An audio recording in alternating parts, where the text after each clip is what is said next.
Hey guys, welcome to another episode. In this one, we're going to address the controversy that is iRacer77, and I'm going to give you my thoughts on it. I'm going to weigh in, and we're also going to analyze all the challenges and the playoff sets in general and see what I'm thinking about doing in regards to these sets. Let's get straight into it.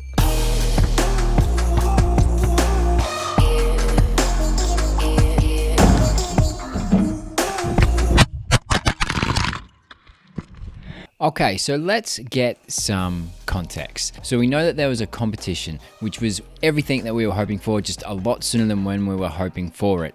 And it was access and tickets to an NBA Finals game, specifically Game 5, Suns vs. Bucks. And what they were offering was 2 tickets to the first ever NBA Top Shot Suite at the NBA Finals, airfare, accommodation, international airfare even included, meet and greet with the Suns Gorilla, Suns legends Tom Chambers, Rex Chapman, exclusive private viewing of the arena, VIP behind-the-scenes tour of the Phoenix Suns arena, private Suns team shopping spree.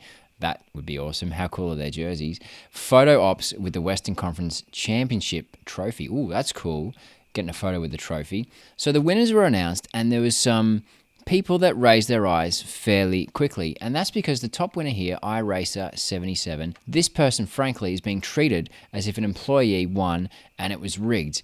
So when this person won, a lot of eyebrows were raised, and some people even went as far as saying rigged, because he's a moderator in the official Top Shot Discord. I'm going to go through the reasons why this isn't rigged, because it just doesn't make sense when you look into it. First of all, reason number 1, he came out on Twitter and said, look at that name on the list. Now, what really kicked all this off was not only did this person win the tickets to the Phoenix Suns Game 5, he then got a pack, a rare pack, and then there were 4, and pulled Chris Paul, one of the 2 best moments you can pull.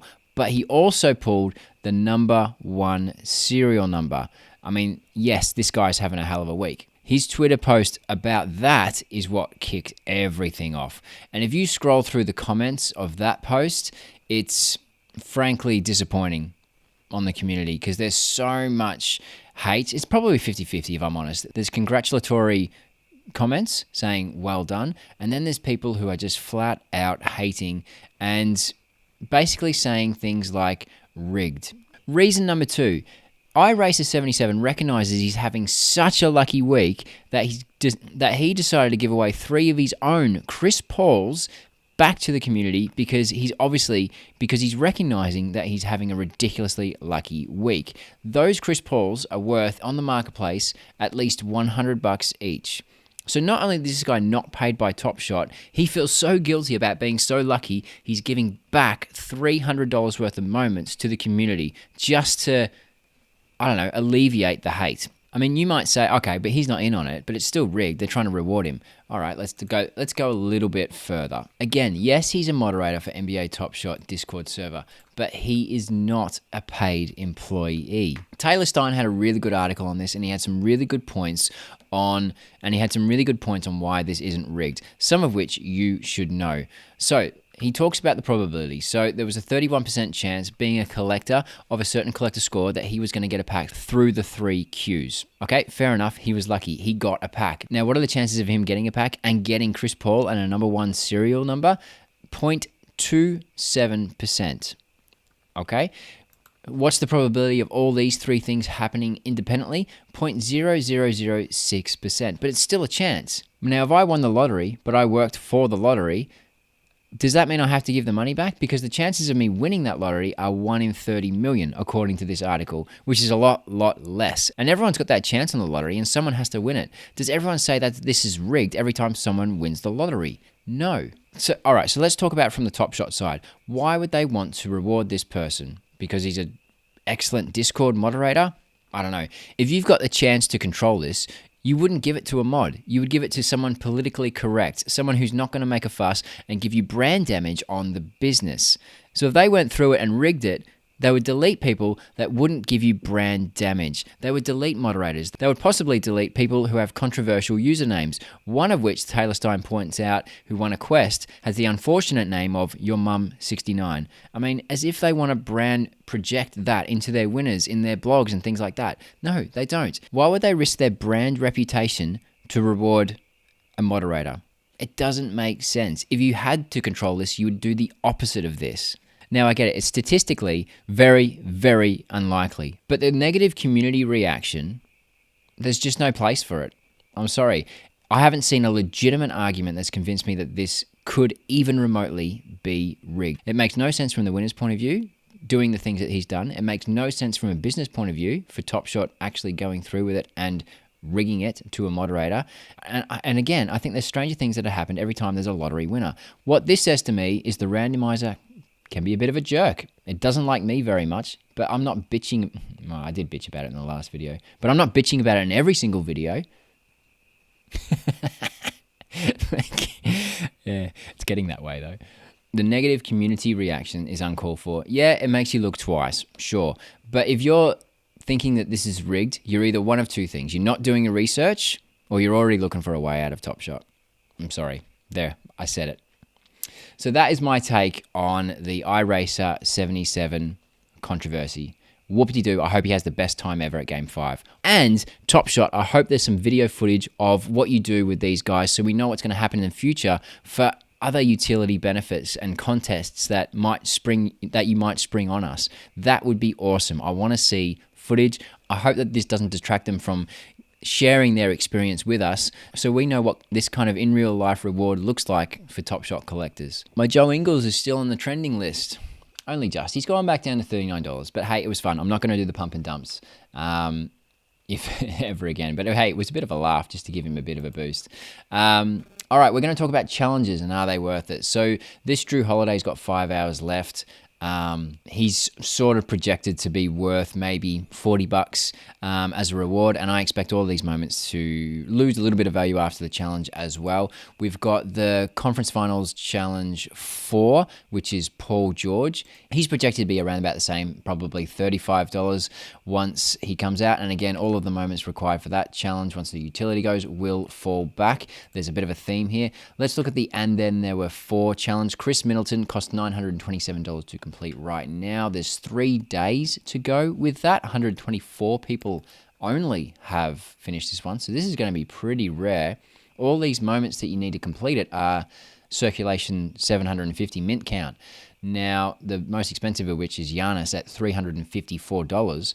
But interestingly, the reward here is going to be much lower mint count than 750. It's not going to go even close to that. It's not going to get halfway to that. So it's going to be proper rare. And the big one that people are waiting for in this set, And Then There Were 4, is, of course, the value. And people are already collecting these moments. At the moment, it cost you the better part of $1,200 to complete. If you're thinking about completing this challenge, recently in MGLE challenges, as soon as the challenge is live and announced, so in 3.5 days' time, the moments tend to come down because people are waiting for the utility now. They think they're smart. They're waiting for the utility, and then they're undercutting each other when the utility is live. So maybe that's a challenge. Maybe that's a strategy for you if you wanted to complete this challenge. Again, 107 people are lined up already to complete it, so it's going to be rare. It's going to be a cool moment. Whichever wins the finals, I know we're locked at 2-2 at the time of recording. This reward, I imagine, as soon as the finals championship winner is confirmed, it's going to be a pretty hot moment on the marketplace in terms of scarcity, rarity, and value. One projection I saw for Chris Middleton was about $300. I'm not sure if that's a bit light, considering that Devin Booker right now is $400, and he's not a challenge reward. And I saw a projection of 8 and also under $400. Again, I don't know if that's right. I'm guessing that it's going to be closer to $500, just judging by Devin Booker's value right now, sitting at $400 and a mint count of 750. Just my observation from that. Just to show you the dump, the last 2 conference finals challenges that we had, they were completion rates are about 3,000 and they cost you about $80, and those moments dropped all the way to $33 afterwards, and his moment in the marketplace is only $28 right now. Chris Paul challenge was around about $83. No, sorry, he was around $170 to complete, depending on your timing, and then all those moments dumped to about $88. But Chris Paul's value at the moment is $83 for that reward. He was high. He was $100 even. So he's dropped quite a bit since the Game 4 loss, actually. So this is what brings me to think a couple of things. So here are some of the most expensive moments in this common playoff set. You've got Booker at the top. He was sitting at 150. Giannis was more. Trae Young was more, and Chris Paul was about $100 as well, as I just said. I saw Booker top out at about 150. He had a 150 roof there. So here's what I'm starting to think with one more challenge. We've got Release 4 coming up. Obviously, we've got the Legendary set coming up as well when the finals finish. Now there's going to be a challenge where you need to collect all the non-reward moments from the teams in the finals, so the Bucks and the Suns. That means they're going to have utility, but that means also that they're going to have their highest, or the last time that they're going to be relevant, their highest value. So I am strongly considering, and I'm this close either way, I'm strongly considering, especially if the Suns win Game 5, because I'm stacked on Suns, I'm not quite stacked on Bucks, to basically shell all my Suns moments right then and there and get really decent value out of them, and just basically wait until after the finals challenge finish, wait until after Release 4 finishes, and then look at the value of the set afterwards and possibly buy it back and complete the set. History tells me that there's a dump after utility, and just look at the previous round's moments. Look at the Denver Nuggets, look at the Portland Trail Blazers. Some of those moments are hitting the floor at $5 right now, and they were in the 30s and the 40s, just like these moments right now. So personally, I am strongly considering, for me, getting rid of all my moments. I'm going to find it tough to sell those reward moments because they kind of feel special because they're the ones that sort of landed in my account, and some are better serials than others, but maybe it's just me being a bit silly and a bit too personal with those moments, and I should put that aside. If I'm going with my head tells me that they're at the best value around about now sometime. Again, if the Bucks win Game 5, then it could be on for them as well. And maybe after Release 4 and there's a challenge there, that's the peak, maybe. But we know that a lot of people see these challenges coming up. And when they see them come up and they see the utility, then they undercut to get value out of them then. So I'm just letting you know that I'm thinking about shelling these moments somewhere in between, maybe Game 5, maybe Game 6, to get my Dapper, make the most of it, and then use that Dapper back again if I want to collect this set, because I like this set. It's pretty cool. It's got a lot of great moments. Obviously, all the best moments in the finals are going to go to the Legendary pack, so we're all very interested in that. We don't know what the collector score looks like for that yet. The only thing we do know is what the history has been for Legendaries previously. What seems to change is the marketplace bonus. I think the last one worked best, the best that we've had yet. We had tiered collector scores. We had 10,000 at the top, 5,000, and then 100 at the low. Will it stay 100 at the low for the Legendary? I don't know. I feel like 100 is a bit low. So if you're looking for a number to collect, all we have is history, and that history says 10,000. Previous to that, it was 7,500. And generally, Top Shot wants to keep a certain amount of collectors at the top end, a certain percentage. So maybe that number goes up a little bit as people scaled up for the rare. Like at one point when they released their blog, there were 6,000 people who had a collector score of 10,000. By the time the pack drop hit, there was more than 11,000, I think. So a lot of people worked their way up to that point because that was the point and the target that they had set. But again, do what's right for you. You don't have to do that. We saw the percentages. There was a 33% chance all up if you had that collector score of 10,000. If you had the collector score of just 5,000, you had an 11.8% plus the 2.2% chance that you had in the general queue. So is it worth going for that massive collector score that we don't really have sight of yet? It's different for everyone, and it depends how far away you are. If you're, sitting at 9,000, yeah, it makes sense to maybe make it to 10,000. If you're sitting at 5,000 and you want to double your collector score, maybe that's a lot of work to do for an extra 20% chance at that Legendary pack. So I know a lot of people have asked me about that, so those are my thoughts on collector score. All we've got to go on is history, and I think the last drop was the best, most seamless, fair, less argumentative, negative feedbacky drop that we've had for a long time. So just to close out, this is the NBA playoffs set. It's sort of relatively level keel. There's been a lot more distribution. That's where this bump is over here. And then since then, it's kind of held at around the $2,000 mark. This is Hustle and Show. Now, I know this is on a completely different level, but it's a common set. There's not as many moments. At one point, this was above $600, this set to complete. And ever since then, it's now down to about it's been as low as $350 to complete the set. This is the kind of drop-off I kind of expect for the NBA playoff set. NBA Top Shot has a shiny and new mentality.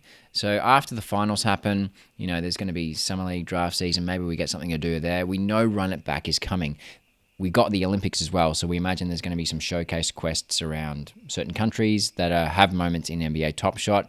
When the playoffs are not shiny and new anymore, just like Hustle and Show is in our rearview mirror, I kind of expect the playoff moments to drop a certain percentage as well. And that's why I'm starting to think around the strategy that I articulated before, and why I'm considering just basically having some adaptability for the future for packs, whatever's going on, and or collecting this set slowly and surely, because you don't need to be in a rush to complete these things, and everyone's got a different goal.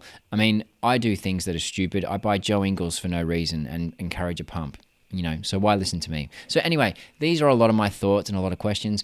If you get any value out of my videos, please consider liking and or subscribing. It really helps the channel out, as does all the links below. There's some there for you. There is a form down below for an upcoming giveaway. There's a link to our Discord, which I share with Top Shot Talk, and there's a great community building there. I think the link in the last video didn't quite work, so I'll make sure this one does. There's also affiliate links to Amazon, and if you click on one of those, go to Amazon and then go somewhere else and buy a set of batteries as opposed to whatever I was linking to. That also helps the channel out and gives a small kickback to me, because this is my own equipment, my own time.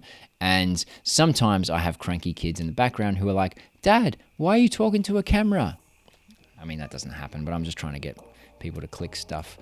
All right, if you got any value out of this video, please consider liking and or subscribing, and I'll see you in the next video. There's a Q&A one coming up, so stick around. Have a good one. See ya.